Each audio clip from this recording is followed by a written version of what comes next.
Hi, everyone. Welcome once again to Restitch America. This is episode number 12. And I'm so excited to have you here today. And today, I'm really excited to bring to you a friend of mine from social media once again. And that's where all my friends appear to be these days. And this, our guest today is an immigrant from Romania. And he has carved out for himself a niche, I think, that is really interesting. And I would love to talk to him about that today. He originally came from Romania in 2011, and he came here with his best friend, and we'll ask about that a little bit. And he said a quality that attracted him to the United States was the reputation of America being known as a land of opportunity.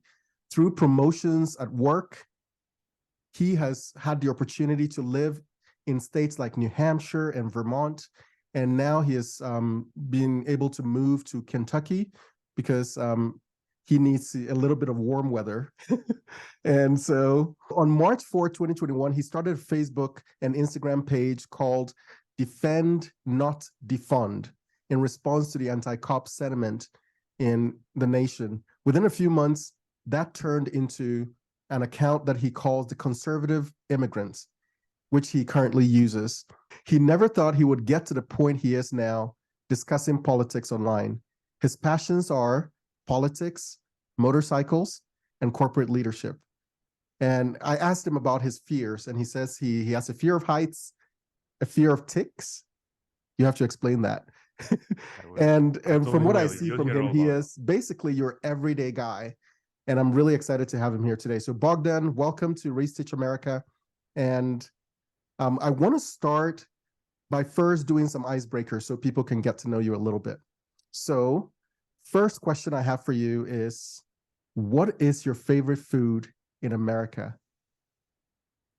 Oh, so does it have to be American? I don't know. It doesn't have to be American, but something that you found in America that was interesting to you in terms of the food here. I don't think I have a particular food here in the United States. I'm pretty open to exploring, new cuisine, but I would say that the favorite thing that I'm having, at least for a couple of months now, there's a place here, a Thai place here in Kentucky that I go to, in Louisville, Kentucky, and they make Bangkok chicken. Ooh. And it's to die for. Like, you get a lot of food for $8, and it's amazing. Like, after the podcast, I plan to go and get some. I was thinking about it while we were talking earlier, and it's off the charts. It's such a simple dish because all you get is fried rice and the chicken with the sauce that they are making and all that, and it's amazing, like finger licking. Quite honestly. Second to that, I find that simple wings that Americans love and most of places have them, they are just amazing. Like, you can get wings anywhere, and it's just like such a simple thing. That's good to hear. Actually, what I have done, so I used to travel a lot for work, and what I would do every time I would travel is to find myself a Thai restaurant and then try to, Thai fried rice.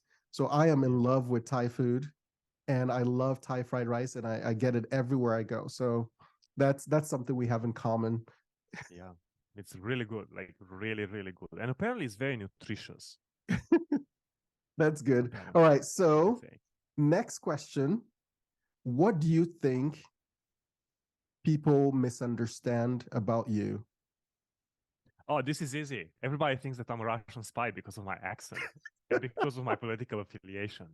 You're a conservative, you have an Eastern European accent, boom, you are on the Russian spy folder.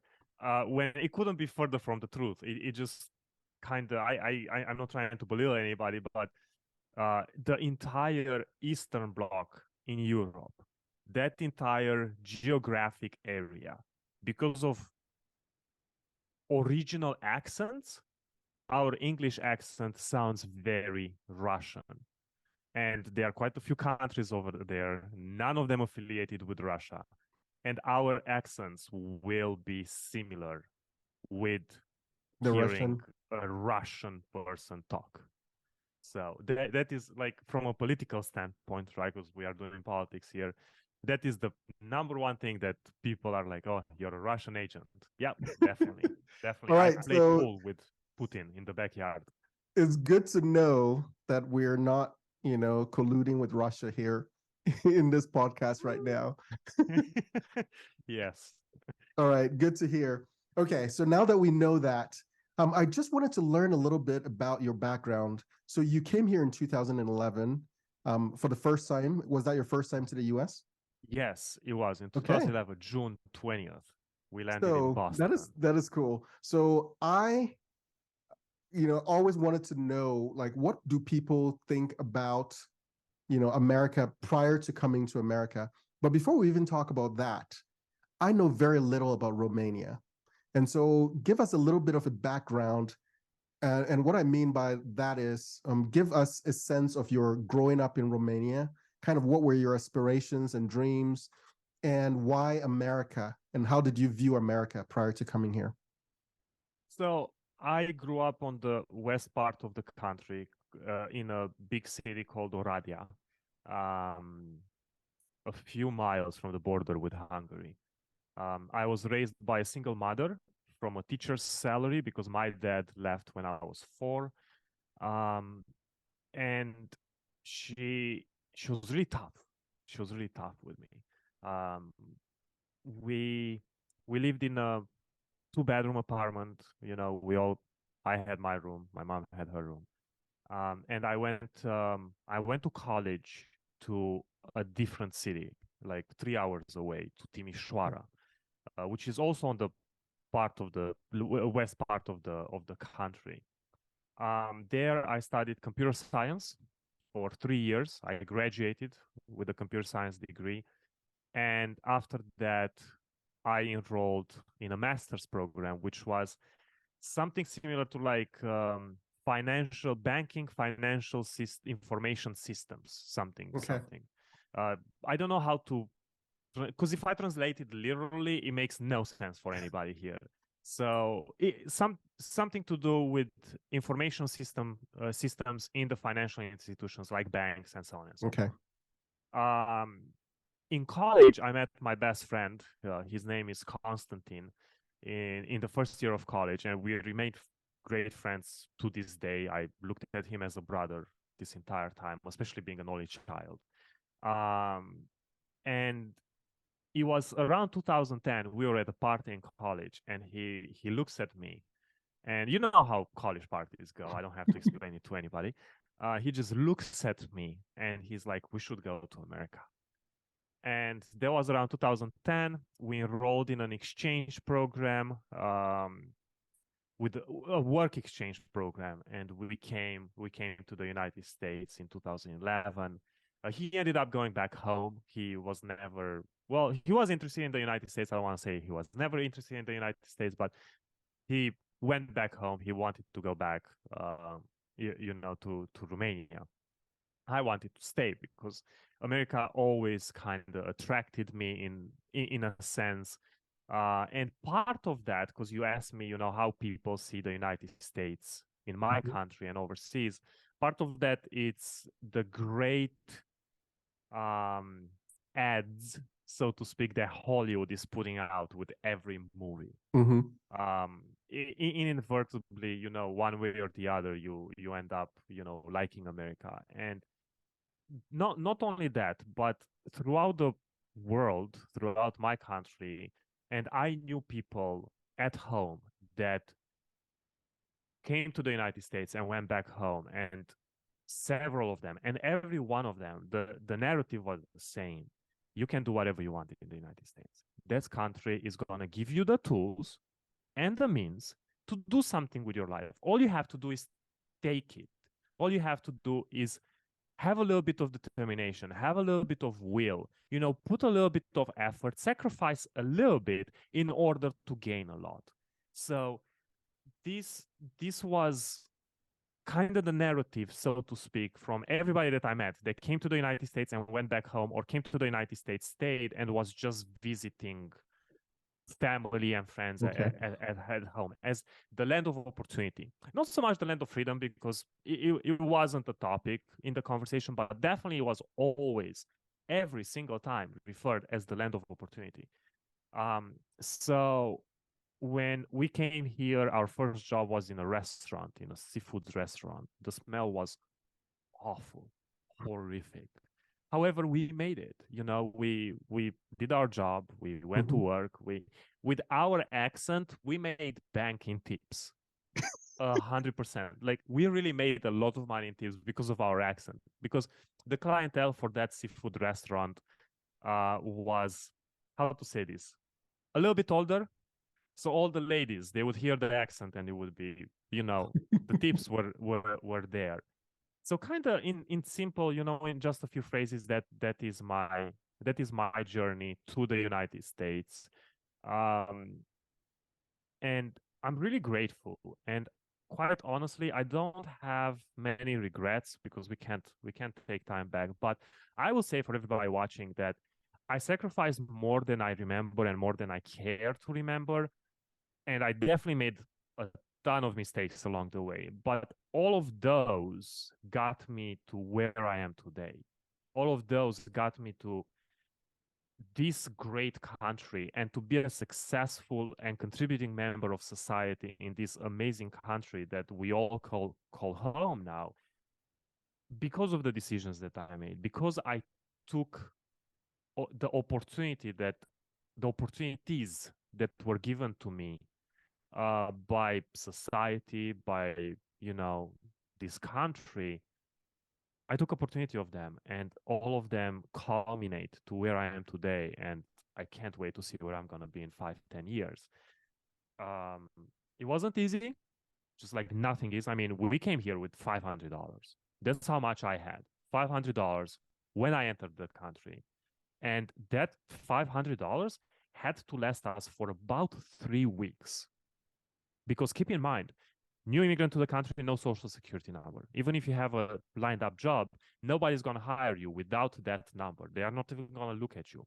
So we had to go get our social security cards. We had to wait for them to come back. Once they came back, we had to start the job. And after that, we had to wait for the first fiscal paycheck to get. So we actually make money.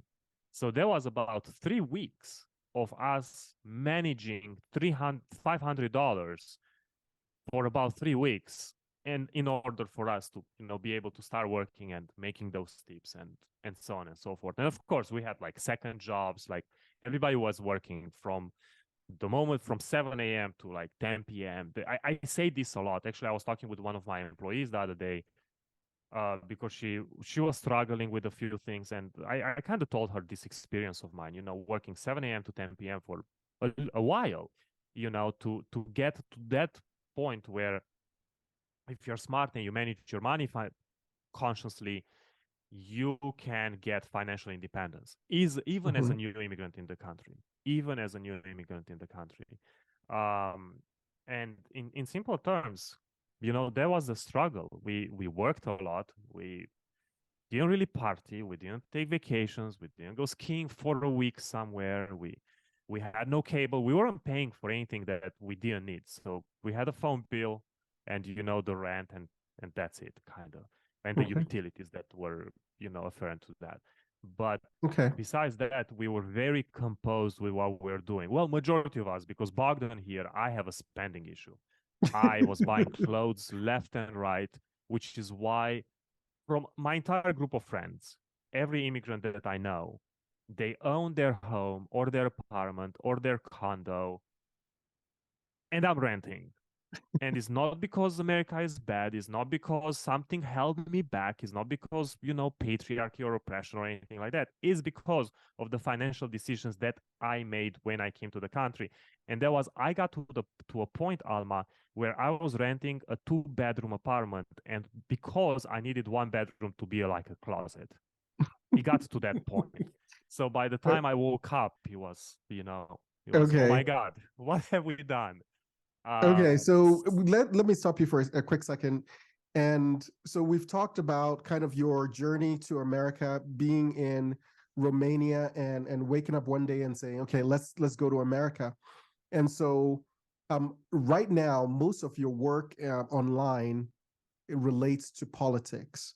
And so, and Correct. I know how you got in there, and you from the introduction, we learned that the catalyst for beginning to speak out had to do with this whole defund the police movement.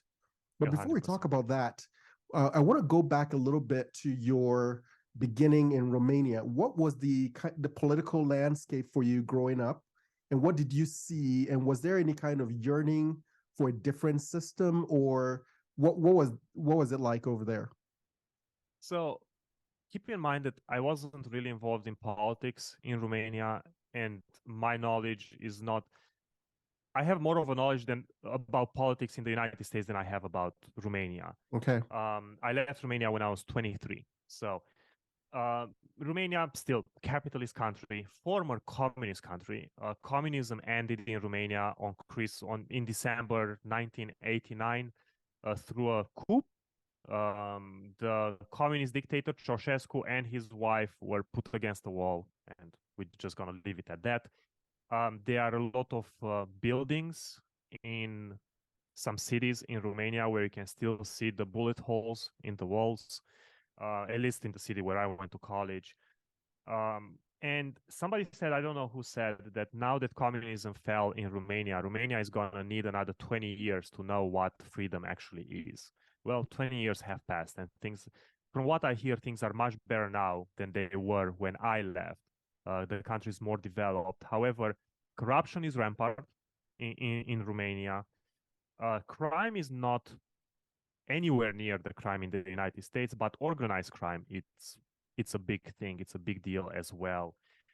There weren't a lot of opportunities.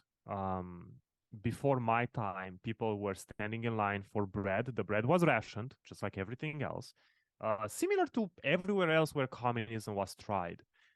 There was barely any meat, barely any eggs. People would wait in line starting at 4, 5 a.m., and the truck would pull up in front of the store. It wouldn't even make it to the shelves in front of inside the store. No electricity, no gas, no, hot water sporadically, barely any heat because everything was from the government. So the heat was coming from the government, the electricity was coming from the government, the gas was coming from the government. Everything basically was from the government, and it was very tough for people to live through that. Obviously, I have not lived through it. However, living 23 years in Romania, you hear stories. People talk, and everybody was talking about the same stuff. Everybody was talking, the talking points were exactly the same, how hard it was. And you have to understand that while Romanian citizens were struggling and even bread was rationed, Romania was the number one exporter of grain through Europe. So Wow. obviously, we had it because agriculture was a big thing in Romania, and it still is. However, it was like a collective, right? So when the collective started, a lot of people were against it, and a lot of people got hurt because of it.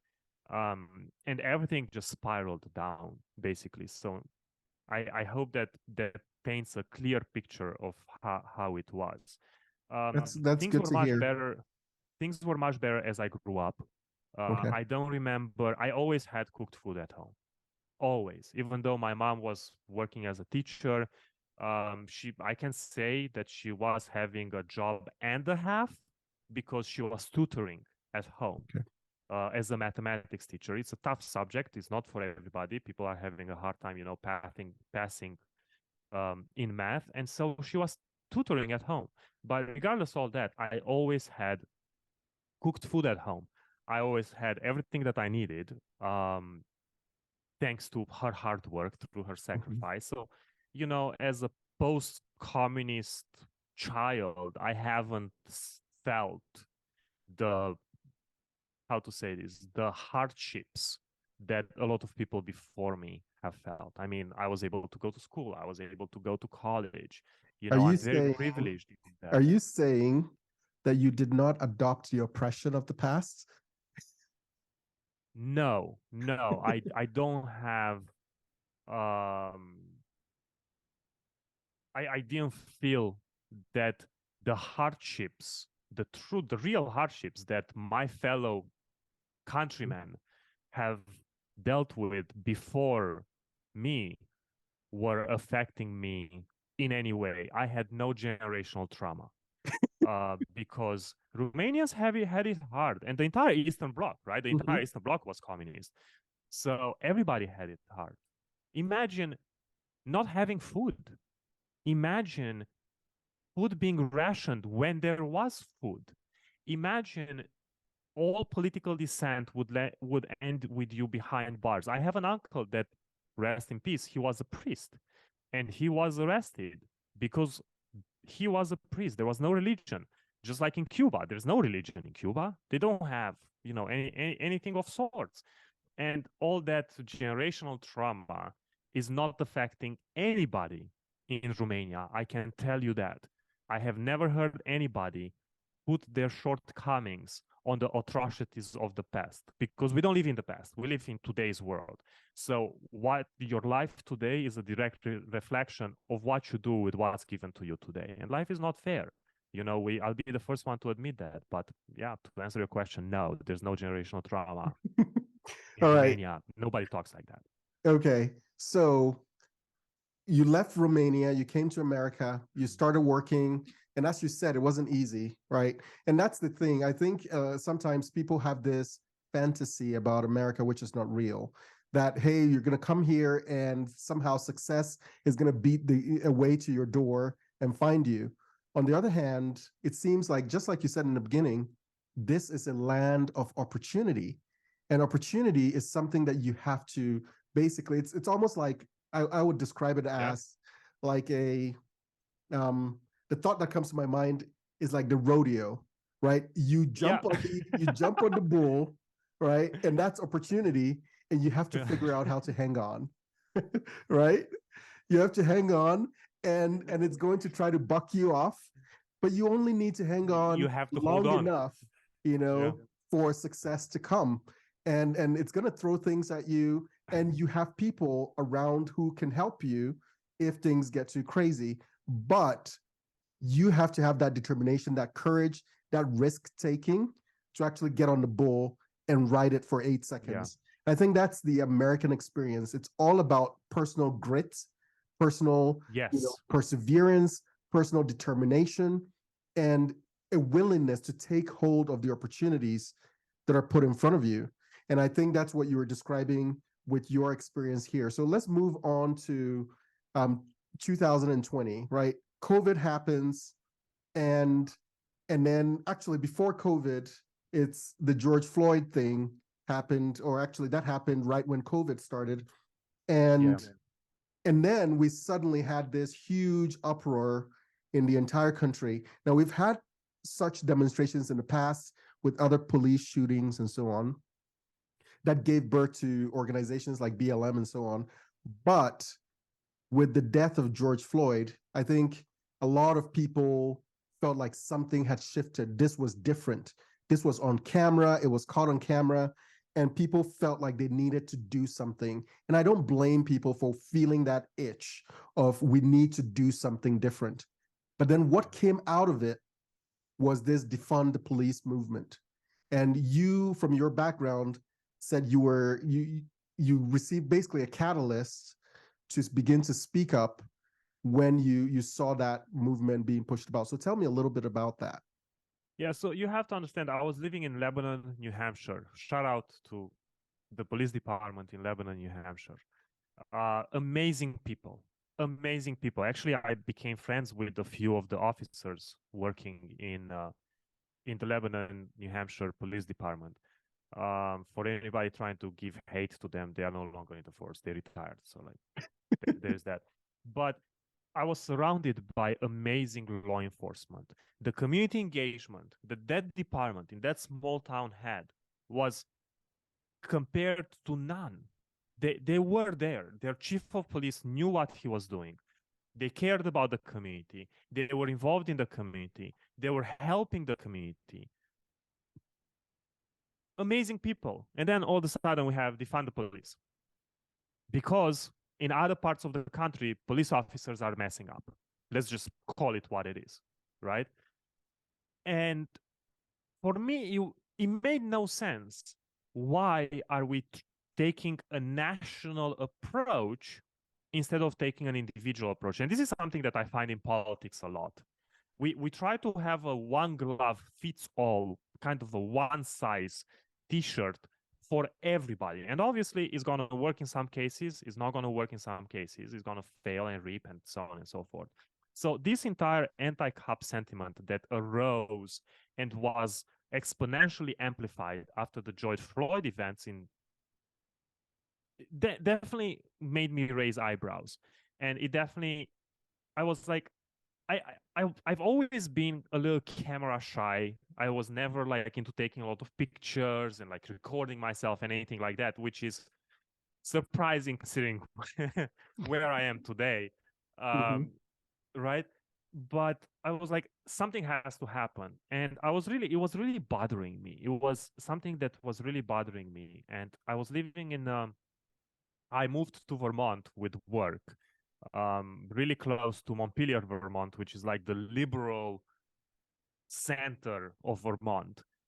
And this defund the police was just getting higher and higher and higher. So my girlfriend at the time was like, why don't you start a Facebook page? That was what she said.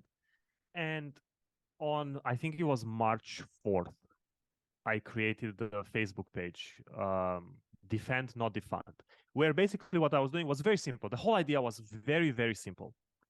I needed to focus on positive police interactions.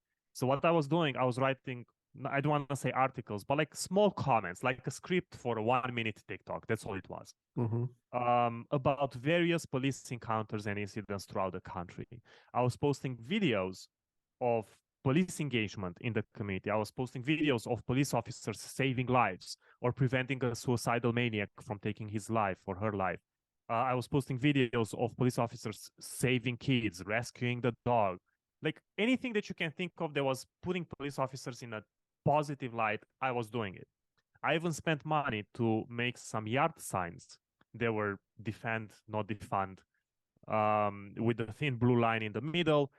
And of course, by the end of the week, they were all gone. So there was, lesson learned. Don't do that ever again. But that was the start. That was the start because I was really passionate about this based on my previous encounter and experience with the officers that were working in Lebanon, New Hampshire. Amazing people. And now all of a sudden, everybody's putting them in the same pot like the bad ones out there. And they didn't sit right with me. And of course, my girlfriend kind of pushed you into it a little bit to start the Facebook page. And that's how it started. And at some point, it turned into the conservative immigrant account because, as you can tell, creativity is something that I'm oozing. And I didn't know what to come up with. And it came up with, well, I'm an immigrant, check. I'm conservative, check. Conservative immigrant. Exactly, right? Done. That is cool. Yeah, before we go further into that, so you started talking about positive police interactions and try to basically balance the scales a little bit. Because like you said, everything becomes national, right? Something happens in the back of a truck in rural Kentucky, and then people are commenting on it in Hollywood, right? And you have celebrities and you have all these people commenting on it, and it creates this perception that it's happening everywhere, to the point where you have people like LeBron James, tweeting and saying, Black people are being hunted in America. And so hell of a thing to say from somebody that has a platform like his. I know, right? Hell of a thing to say. And so it's this perception that was created about the cops. And of course, every sane person understands that there needs to be reform, there needs to be better training, better funding, and so on and so forth. But we also knew that this was not the way. right? This is not the way. Correct. Defunding the police was not the way. And it took a little while for the Democrats to start saying out loud, because at the moment they wanted to capitalize on the emotion of the moment, and they wanted to ride that emotion to win elections. But when they saw that it started turning against them, then they were like, oh, no, no, no, we were not for defunding the police. We actually want to refund the police, like the president now Right. says. Right. But so that got you into speaking up. What was the response that you got from the general public when you started posting these things? Oh, I lost count on how many people I'm not friends with anymore. Oh, wow. I really did. Because mainly I was never like politically inclined, but I started making some posts on Facebook, and like I received some comments that, of course, me being the hothead that I am, I got, rebuttal after rebuttal, and I would just get like blocked or something like that. Yeah, we can't be friends anymore, which is kind of where we are in politics in the United States today, sadly. Um, but the responses were both positive and negative. I mean, the Facebook page got about, I would say, 1,000 followers in a month, 2 months, maybe 2 months. Let's just be, conservative here and say 2 months. But the responses were all over the political spectrum, right? And my whole point was, we cannot take money from the police department when they obviously need more money for training. So, for example, if I would be in charge, every police officer would need to be proficient in jiu-jitsu.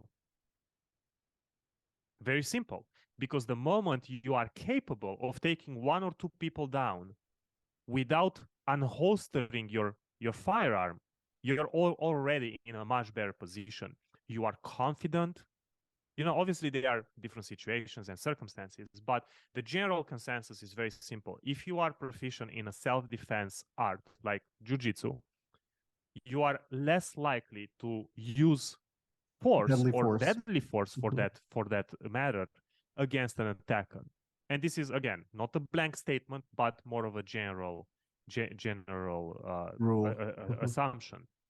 Versus there was, I think it was like a 120-page document released by some left-leaning organization about policing, restructuring policing in 2020. And there were a bunch of talking points, how to respond to people that defend cops, how to respond to people that are against taking money from the police departments. And I was reading through that, and it was making no sense. It was making no logical sense, because, like you said, everything was emotion-based. Why? Because that's how you get votes. It's very simple. The more emotional the people are, the more they are to vote in a particular way.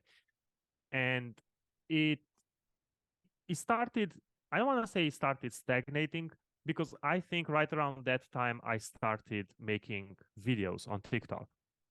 And it was clear to me that I need to expand my horizons, not be just pro-police, but also touch base on more political topics throughout the country.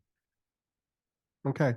So you switched over from the defend, not defund, into conservative immigrant. And so Correct.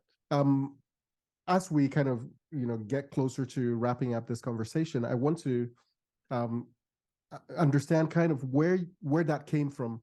How did you begin to identify as a conservative? What was the thing that put you on that side of the aisle and not the other? Before we came to the United States, every time we would be curious about America, we would watch CNN, because back then you could watch CNN live and it was free, yeah. right? And when we came to the country, of course, whenever we would want to watch the news, again, keep in mind, we were paying for no cable because we were trying to save money. We would watch CNN online. Back then, they were much more moderate than they are today. Their level of radicalism, if that's even a word, was kind of somewhere, a little down. And we were, and I was in the same mindset. Yeah, give us healthcare, coming from Romania, where it's kind of a hybrid system in Romania, but give us healthcare, give us immigration benefits. Democrats are going to make all of us citizens while Republicans are holding us back. And the general narrative from liberals. I guess we were liberal in a twisted way. However, as time flew by, I really distanced myself from that because I was putting a lot of effort into what I was doing and I was getting a lot back, right? So the idea that I need the government to give me anything faded away. The idea that I need um what's his name, Barack Obama, to do something for me as an immigrant in this country faded away. The idea that I cannot do something with my life without the government handing me something faded away because we are already doing a lot as new immigrants in the country, right? And I'm talking 2015. And then we knew about Trump. We knew who Trump was, but kind of that was it. Then he announced that he was going to run. And everything that he was saying was being twisted by the left. Everything that he was saying, they were blowing it out of proportion. So I think that really was the one thing that pushed me towards the conservative side. And also in the same time, I have to be cognizant that I was pro-gun, right? I was pro-Second Amendment and all of that. Especially being a guy in Romania, a boy, I had like water pistols and everything. And surprisingly, we didn't hurt anybody, surprisingly. It's just not a thing. So that really pushed me more towards the conservative side, not necessarily the Republican side, but more the conservative side, the conservative ideals. And I gotta say thank you to everybody on the left, especially to the leftist media, to the mainstream media as a whole, for pushing your boy more towards the conservative party, which if tables would have been turned, probably would have went the other way. You never know. You never know. So that is those things in motion pushed me more. And I think what really amplified it is when they started calling him a racist, a homophobe. And I was watching his speeches online and I couldn't find anything that would make him a racist. I couldn't find anything that would make him a homophobe. He was also an anti-Semite, right? Yeah, and an anti-Semite. Yeah, the guy that moved the embassy to Jerusalem is an anti-Semite. Make it make sense. Like, make it make sense. And, special shout out if he is ever going to see this, to Trey Gowdy. He was the guy that was on the committee that was grilling Hillary, and he did a fabulous job. Then he grilled, I was watching his Senate hearings, and my hat off to him. So if you ever watch this, he really, really put the fundamentals of conservatism in me. His reasoning, his ethics, the way he was going about things, amazing, off the charts. So all these culminated into the current political views that I have. And surprisingly, I think that I'm pretty moderate for a conservative in my views. But if you talk with people that disagree with me, I'm extreme right wing. Yeah, I'm a mega, ultra mega, ultra. I'm an ultra mega. Yeah. All right, so it's been fun talking to you. Now, one of the reasons why we created this show was to facilitate conversations even with people we disagree with. And one of the things we were talking about before we even started recording was how difficult it has become to have these conversations without people shouting at each other. And so one thing we've decided to do is every time we have someone come here, I want to leave our audience with something to do. Because every now and then you go and listen to a show and you get a whole lot of, riling up and you get emotionally charged, but then they don't tell you what to do with all that energy. And so I'm like, I'm not going to do that. I'm going to leave the audience with something they can do that is tangible. So you've had the opportunity to experience America, to have the American dream, to work hard, and to start to get something for that. So what would you say to Americans who today are feeling a little bit despair, who feel like, the system is not working for them? who feel like there's something that needs to change, or what advice do you have for them, or what do you think is something that they can do practically, let's say in the next week, to begin to shift that perspective? Um, and this is not a Bogdan original, but this is something that I've heard in the past several times. Take a piece of paper and write down everything that you think is holding you back, everything that is wrong in your life. Cross off everything that you don't have control over, and focus on the things that you can control. That is pretty profound and it. pretty succinct as well. And yeah, I think I couldn't agree more. It's focusing on the things you can change, focusing on the things that are in your control, and deciding to jump on that rodeo, on that rodeo bull, right? Yeah, I find a lot of people, and you know, I struggle with this a lot because I'm I really believe that my journey is not everybody's journey. But I think that we need to have more conversation in this country. I feel that we need to talk more. I feel that if mass media would go silent for a full month, as in nothing, not a peep, not a tweet, not a soundbite, nothing, we would find more things that we can agree with if we would get to the bottom of it. Any political topic out there that the people are really passionate about, if you keep asking why is that, and you get to the core root of your beliefs, everybody out there wants to help people, right? And that's what politics is about. It's about helping, but how we are going to get there. My view is that there's never been an instance in history where the government rose people out of poverty. So that being said, and taking emotion out of it, what can you do that you can control directly into bettering yourself? How can you become a better version of yourself without help from the government? And I'm not saying help from anybody. I'm saying no help from the government. That is very important. The community can help you, your friends can help you, your family can help you, but how can you better yourself and get out of that victimhood mentality that something is holding me back? Something out there is preventing me from accomplishing X, Y, and Z. So I think that once we get past the emotional barrier, we can actually get some work done. But we're not going to be able to do that if we don't communicate more. Like I do these TikTok lives where it's very simple, and it says in the live, if you're on the left, join so we can talk.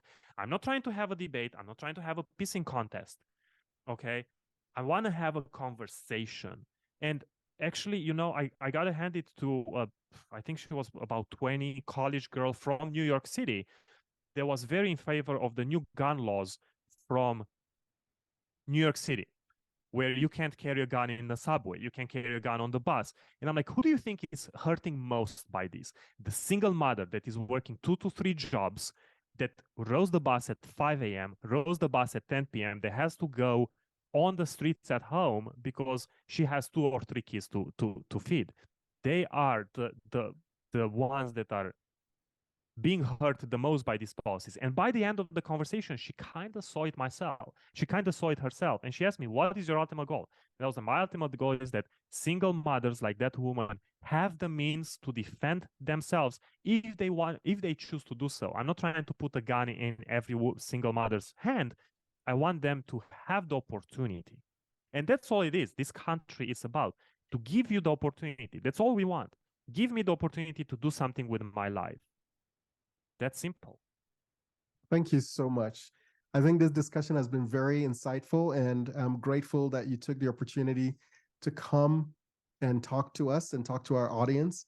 And I'm excited to bring this to them. So thank you so much for sharing some time with me today. And I hope you come back, and I hope you share more of your experience.